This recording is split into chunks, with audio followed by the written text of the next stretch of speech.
Hi, folks, and welcome to TechTVPro from Soteria Technology Solutions, where we answer your emails about tech support. I'm Dave Rapor, and with me, as always, is Bill, the Bill guy, Ramsey. How you doing today, Bill?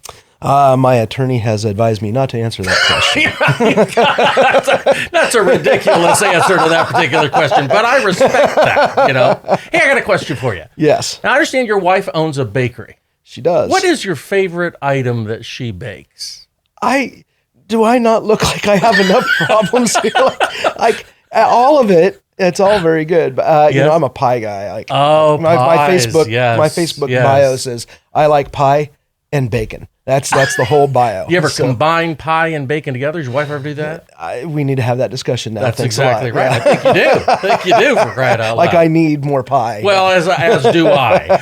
As do many of us out there, I'll tell you. Hey, Bill, I've got a question for you here from a viewer. And this is from Bill from Oklahoma City. You don't know Bill, do you? I don't think so. Okay, well, I'm just checking. Bill says, I've heard a lot about CMMC lately. How difficult is it for me to comply with that? So let's talk about CMMC. What is that? So I'm going to guess then Bill is probably in the manufacturing industry. I see. Yes. And CMMC is... If he's familiar with NIST, it's sort of the next evolution of that NIST. N like Nancy, NIST. So these are standards or policies that are in place that businesses that are doing business with or for the government have to meet these regulatory minimums sort of things. Yes. So CMMC is the next evolution of this. I see. And it's supposed to be, now I'm not the CMMC expert here, but I'm going to do my best with this question. Thank you, yes. So, Bill would appreciate it. So, you know, these things have to be in place by, I want to say it's 2025. Yes. If you want to continue doing business with and for the government.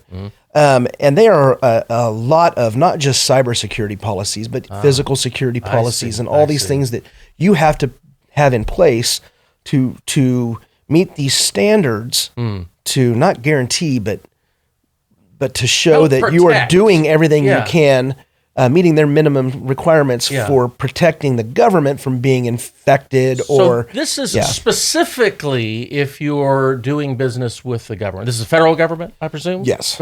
So the federal government has these rules, regulations regarding cybersecurity and other related things associated with that. And if you're a contractor for them, you have to comply with this set of rules. Correct. And it covers, like I said, not just cybersecurity and how your user accounts are managed and how often training has to be done for your employees for security training, but also things like cameras in the facilities. Really? And what kind of access controls you have to have in place. You mentioned physical from that standpoint. So it's not all, explain that. So physical security is literally the physical location and how you're protecting that. So I'll give you an example. So I would go into a place that thinks that their server room is well protected. Okay. And you ask them where it's at, and they show you, and it's basically a closet. Okay. And it has a locked door, and it's not a hollow door. It's a hard door. Good solid door. And you look, but it's got a drop ceiling. So if I am somebody who wanted access to your physical machine, I'm just going to go over the wall through the drop ceiling, and I'm going to get in the room, and I have access. So physical, because if you can get access physically to that server, you can probably do a few bad things. I can pick it up and take it with me. Well, you certainly could, couldn't you? Walk out the door. I'm on the inside, you know? That's right. And if, let's say you have a hard lid on your roof, well, that's really not a problem. You have sheetrock walls, so I'm just going to punch some holes in the wall. I'm going to walk into your room. So all of those things are part of that protection measure. So those are just examples of physical security, but there's all kinds of moving parts and pieces to CMMC. It's not something you're going to want to tackle by yourself. Okay. You're going to want to get some people to do your assessment. Yes. And maybe even an audit so you can get up to speed. Right. So because what's happening is you have these providers that are let's say Spirit here in Wichita, for instance. Yes.